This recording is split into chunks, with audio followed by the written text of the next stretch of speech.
Carmencita, una empresa familiar que aporta sabor, color y olor, sobre todo a las comidas. Como bien representa su marca, tenemos en torno a unas 700 referencias. El azafrán representa el primer aporte de olor, el primer aporte de sabor.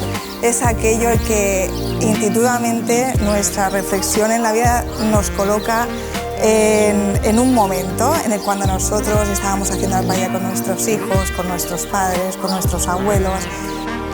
A nivel emocional estamos en todos esos pensamientos. Es aquello a que nos retorna el sabor, el color y el aroma. Eso es Carmencita también.